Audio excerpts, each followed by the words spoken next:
Halo, selamat datang di Kongkonya TV. Ini adalah video prediksi Ukraina melawan Inggris ya di perempat final Euro 2020 atau 2021. Sebelum itu kita lihat dulu yang namanya Ukraine ya. Ukraine itu salah satu tim yang lolos sebagai nomor 3 terbaik ya.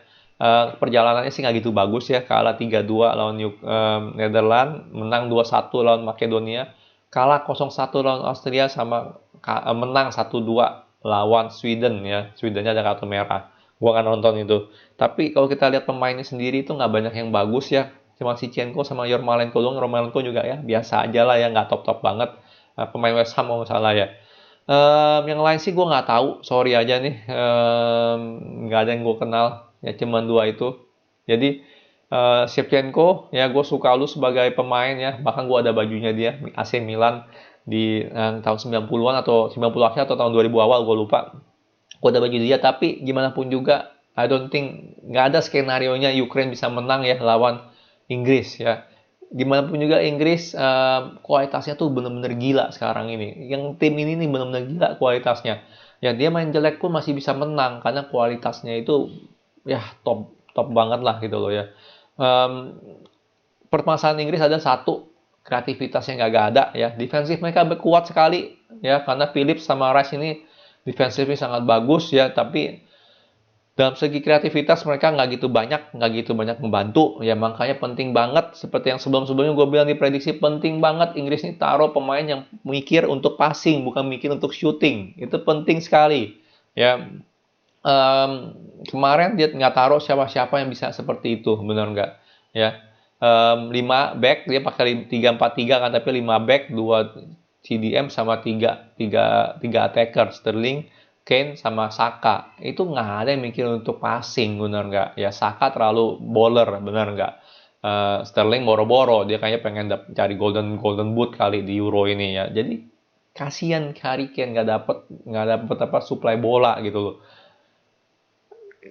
Inggris kalau main pakai pemain kreatif ya seperti Grealish ataupun Sancho, itu udah pasti bakal mainnya jauh lebih bagus ya, jauh lebih bagus karena gimana pun defense dia udah bagus gitu loh, benar nggak. Yang mikir ada gimana yang nyerang, nggak bisa ngandelin skill individu terus. Sterling ataupun siapa lah yang di kanan mau taruh, Foden dan yang lain, nggak bisa. Dia harus mikirin gimana cara create chance yang bagus.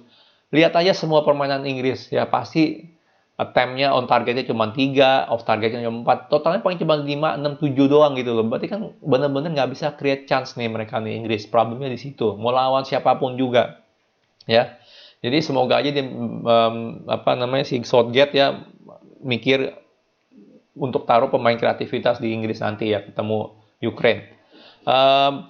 Untuk back, sorry, untuk kiper gue pilih Pickford ya. Ini 4-2-3-1, kiper Pickford.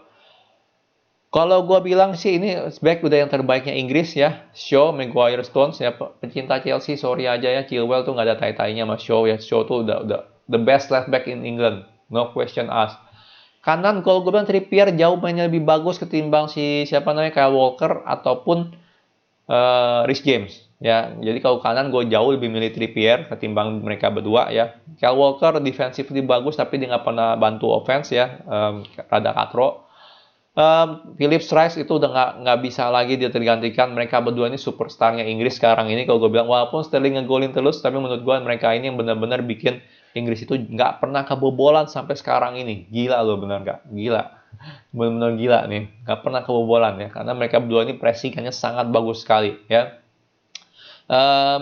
Di kiri Sterling udah pasti ya, nggak bisa lah lu nggak taruh Sterling ya. Mau lu support Rashford atau lu apa Sterling haters lah, dia udah ngegolin 3 ya, udah pasti dia harus main, nggak tergantikan di kiri ya. Tengah gue lebih milih Grealish sekali lagi ya.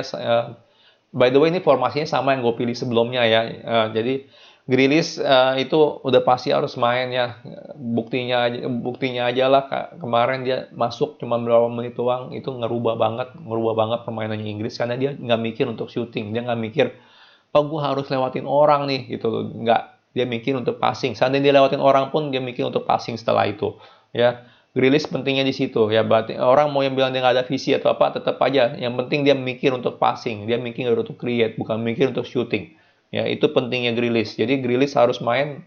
Mason Mount pun juga mirip seperti itu, tapi jelas kalau Mason Mount nggak kurang fleksibel ya, dia kurang bisa nge-support Grealish gitu loh, atau ataupun Sterling ya. Kan sering banget nih kalau Inggris main nih, kalau kalian lihat ya, sering adalah Shaw maju, Sterling masuk ke kotak penalti, Grealish atau siapa pemain tengah ini bantu support Shaw di kiri ya. Jadi sering banget main seperti itu.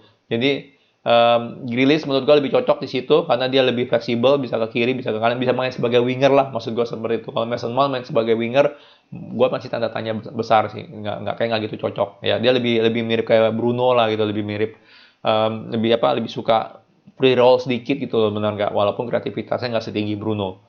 Di kanan jelas gue pilih Sancho ya, gue pengen lihat Sancho main ya, kan sekarang udah deal nih Sancho dengan Manchester United, bukan karena itu dia harus main ya, tapi ya kabarnya kan dia kan jarang ikut latihan karena dia mau ngedeal sama Manchester United, bener nggak lah, bercanda lah. Tapi Sancho kita perlu banget. Sancho ini karena kita perlu kreativitasnya dia, kita perlu dia karena dia mikir untuk passing juga sama kayak Grealish. Kita perlu pemain-pemain seperti itu.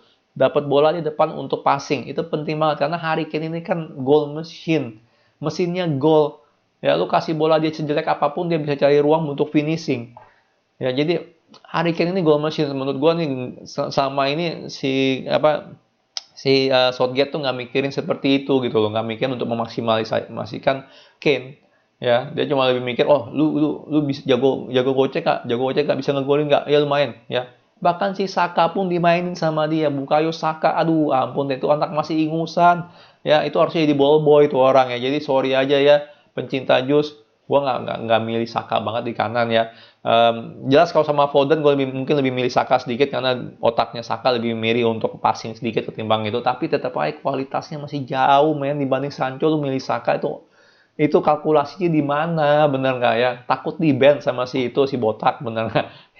Yang kayaknya lu pilih Saka, nggak ada kalkulasi itu, nggak ada Saka lebih bagus dari Sancho, nggak ada pada saat ini ya. Pada saat ini mungkin 5 tahun lagi atau apa mungkin beda atau apa, tapi saat ini jelas Sancho bagus gitu loh, bener nggak? Dan apalagi Inggris tuh perlu kreatif, bukan perlu bowler ya, karena udah ada Sterling yang bowler ya. Penting banget ini, penting banget. Jadi semoga ini yang dipilih. Kalau gue bilang sih bisa menang lumayan gede ya, walaupun Inggris jarang menang gede, baru kemarin dong menang 2-0. Menurut gue sih bisa menang 2 gol lagi. Clean sheet udah pasti ya, karena ya Inggris di bawah Southgate tuh mikirin defense banget ya, mikirin defense sama speed, mengandalin speed lah dalam nyerang gitu loh. Jadi menurut gue sih bisa menang 2 gol.